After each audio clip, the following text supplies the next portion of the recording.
I don't think I told y'all about this one, but it's a couple of other. I know I told y'all about the Women's Business Center in Spokane, Washington, but it was another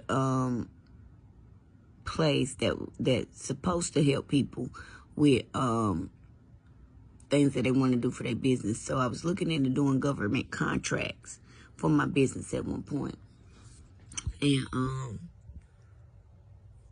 I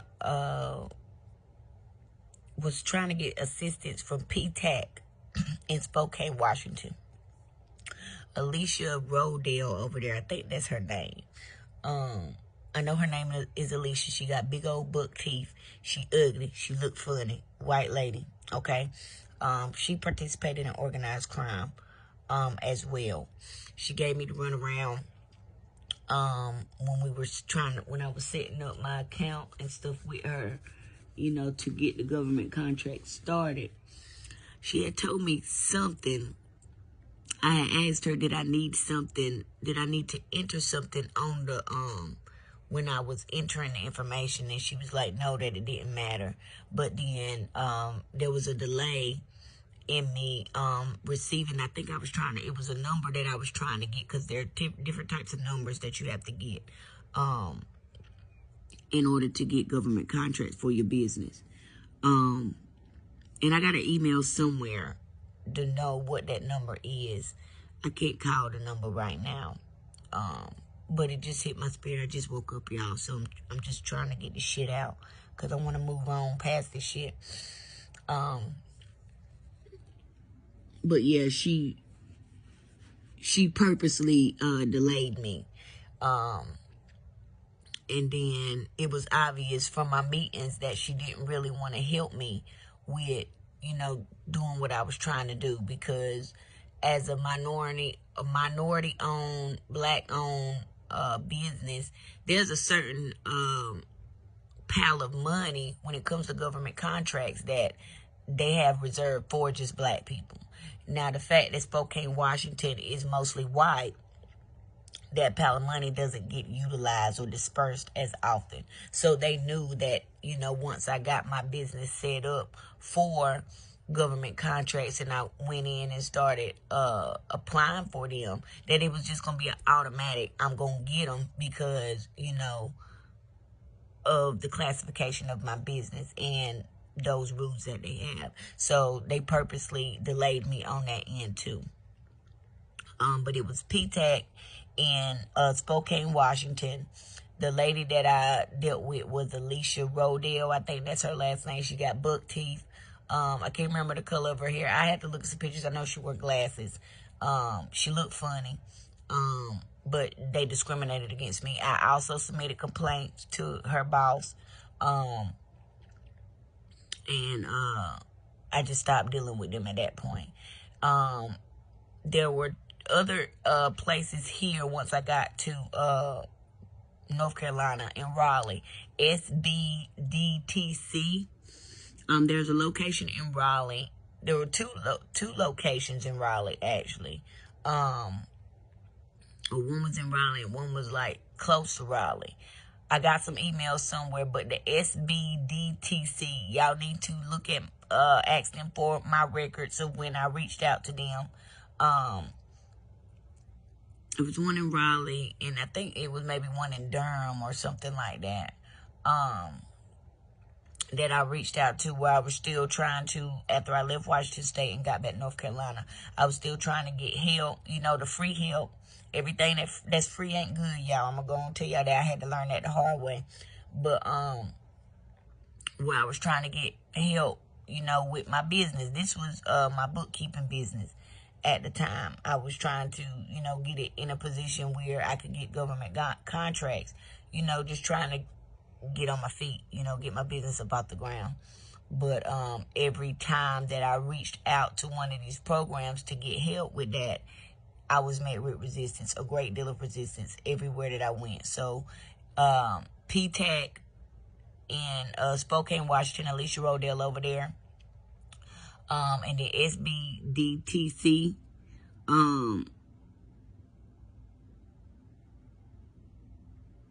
and one was in Raleigh and one was in Durham, if I'm not mistaken.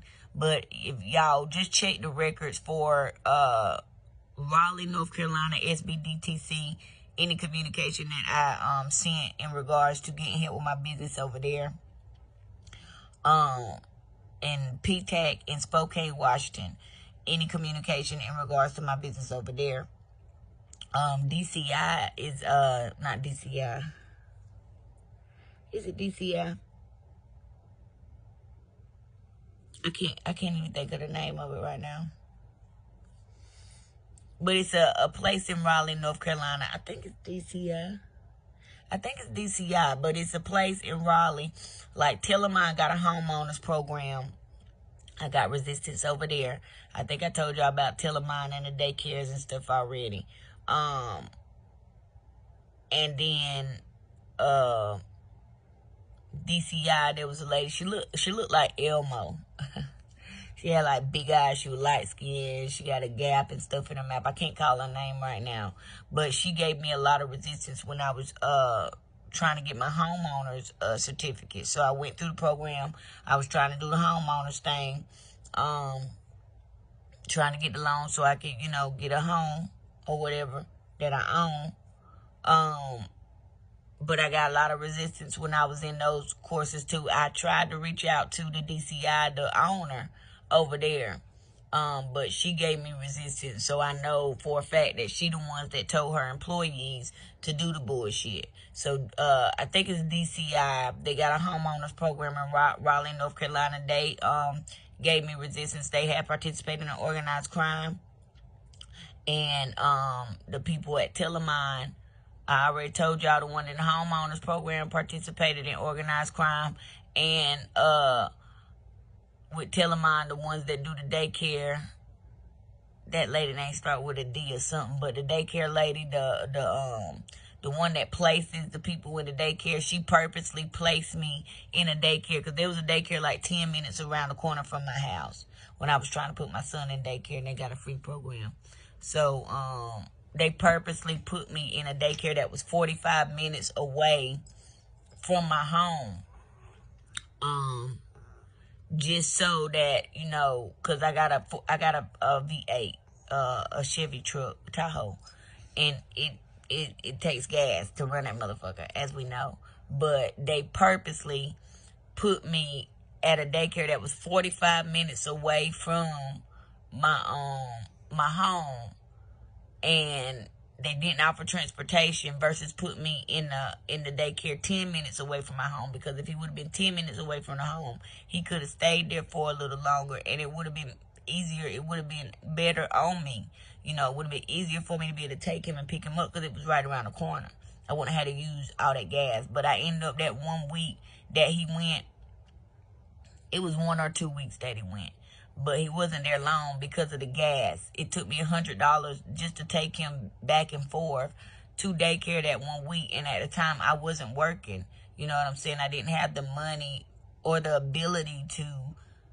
I couldn't afford $100 a week. And they knew that. That's why they organized the crime that way. Because when I went, I did the application at the one that was 10 minutes around the corner. When I went and did the application, there was a Hispanic lady there. And she was already saying, oh, we don't have any space. We don't have any room. That was her letting me know, like, he wasn't going to get in that one. And so they put me in the one that was 45 minutes away from my home in Cary. As a form of participating in organized crime. So y'all need to be looking into Telamon in Raleigh, North Carolina. The lady that places the people in the daycares, the people that run the home ownership program classes, and then DCI, the lady that does the home ownership classes, and the owner of DCI too. And I think those are all the Sbdtc in Raleigh, North Carolina for sure. There's another one that I reached out to, but when y'all get those records from the run in Raleigh, North Carolina, y'all can get the records from any other one that I reached out to. Because at that point, after I reached out to them and I seen that resistance, once I seen it, I was like, you know what? Just fuck it. Ain't nobody want to help me. And at the time, I didn't know why nobody didn't want to help me. But I understand now because you know, thinking in retrospect and realizing like, damn, these motherfuckers were participating in organized crime the whole time. And they were just all a part of this group of people that was trying to keep me down and keep me stagnant and keep me from reaching my full potential, because they know that when I get some money and, you know, when I get to a point where I'm financially stable, I'm mentally, I'm stable, you know, but they knew that they wanted to delay me from reaching that stability, basically. Because mentally, emotionally, physically, spiritually, I'm stable. Financially, I'm stable. Not as, you know, stable as I would like to be, but, you know, I'm stable enough to maintain. Yeah. So they were doing everything that they can to delay me at that point. And Everrise too, and this is just coming through. Everrise is a place that I worked at. I worked there for like a day or two or something like that. But it was like a online job. It was a work from home job. Okay. I had got the job, and this was when I realized that somebody had broke into my house and stole some stuff that I didn't notice as soon as I got home. I knew somebody had been in my home in Zebulon, North Carolina, but I got the job, and they pulled my records because I had 2 larceny charges from like 13 and 14 when I used to go in the stores and steal. You know, I used to go steal in the stores and stuff, but I don't do stuff like that no more. But I had 2 larceny charges. Now, one of those charges had got expunged. Those charges had got expunged. And I had the paperwork, and that was all the proof that I had of it being expunged was the paperwork that I had. Okay? One was in Fayetteville, one was in Cabarrus County. And so I had that paperwork in that file cabinet that the white man that gave me the safe. I had it inside there. Now, my daddy, Torrance Williams, who they say my daddy is, he had came and lived with me for like a month or something while I was in Zebulon, North Carolina. And then he tried to play me. He said he was gonna give me some money for staying or whatever, but really he just wanted a free stay. So he gave me $25. He disrespected me, so I just told him he had to go. So he left. I ain't talked to him since. But yeah, I got the job at Everrise, and then my background check came back. So I was working for like a day or two or something like that. Now, inside of Everrise, there was a lady, Deborah or something like that. She from Georgia, but she was hosting the orientation, and she gave me, she was discriminating as well. All these places have discriminated. All of them have participated in organized crime, but she was giving me negative feedback and energy anyway, so I had started complaining on her. But then my background check had finally came back, and when it came back, it was saying that the larceny was, they fired me because the larceny was on my record, which the larceny had got expunged. It wasn't supposed to be on there. So what they did was, when they broke in my house, they not only stole the receipts from all the evidence that I had about the sex trafficking, they also stole my paperwork showing that those charges had got expunged off my record. And so when my record came back and they was like, well, we're going to have to terminate you. You didn't pass the background check. I was like, what the fuck? I ain't never had no problem passing no background check. And then when I seen what was on there, I was like, this shit won't on my record. So, this was expunged, and so I went looking for the paperwork. They was like, well, if you show us, that it was expunged, we will take it out. So I went going looking for my paperwork, and it was gone. So when they came in my house, they stole my paperwork that reflected that, that those charges had been expunged off of my record. So that was something else that they stole out of my home that I recognized. But they took stuff that I wouldn't be able to see at the time. They took stuff that I wouldn't know was gone unless I went looking for it. But all of that was done on purpose. And then the fact that it was expunged, that means that they got connections in, because I got records where I reached out to the department that expunges the records and sent them an email requesting proof that it was expunged. But lo and behold, they done hit somebody up over there. Like they did everything that they needed to do to make sure that it would look like it wasn't expunged. But I know for a fact that it was expunged. And then Legal Aid of North Carolina in Raleigh, North Carolina participate in organized crime, because I try to reach out to them for help. And the one in Pembroke, North Carolina, try to reach out for them to help, and they all are participating in organized crime. So just been going through a whole lot of nobody don't want to help me, and people doing underhanded stuff. So the record was expunged, but then they stole my paperwork that I had a proof that it was expunged. I didn't have it nowhere else. And the only person that knew that I had it was Jarvis Baldwin, because he was there when I was getting everything expunged, so he knew about it. All right. And then that's when they fired me, and then I couldn't provide the proof because somebody came and stole it. And now the shit is just back on my record after I went through the channels of getting it expunged. So whatever department handles the expungements and the destroying of those records and stuff, they have participated in organized crime in North Carolina. All right. Because they had to make those records back visible for the company that I went through, for the company that they went through to get the background check. They had to make the records back. They had to unexpunge the records for them to be back visible for the people that do the background checks to pick them up. Because before then, and I got other background checks where that is not on there. So I got them caught up, because I got copies of the records where it was expunged and it doesn't show on there. And then I got copies of the records where it magically reappeared back on there. So I got copies of that somewhere in my goddamn email. I probably have to do a search, but I have records of it. If I'm not mistaken, when it actually happened, I downloaded a copy of a background check from when it wasn't on there after it had got expunged.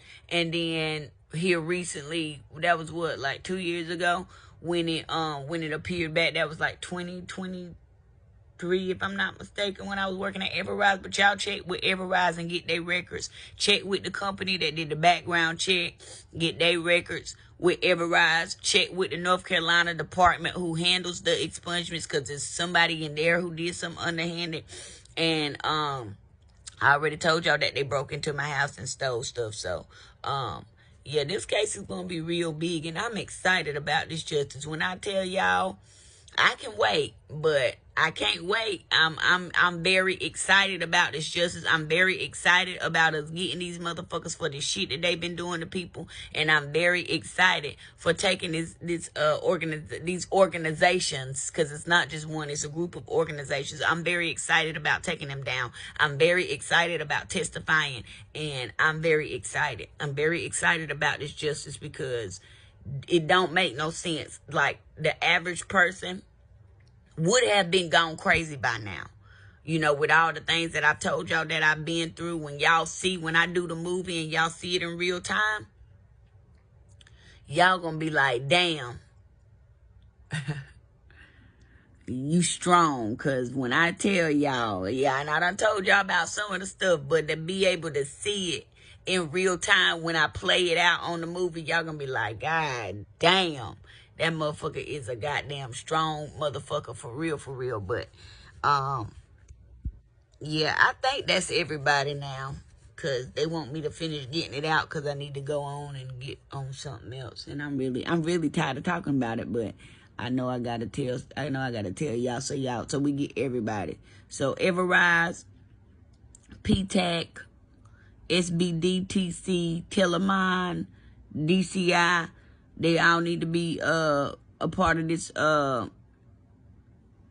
or a part of the investigation because they have participated in organized crime too.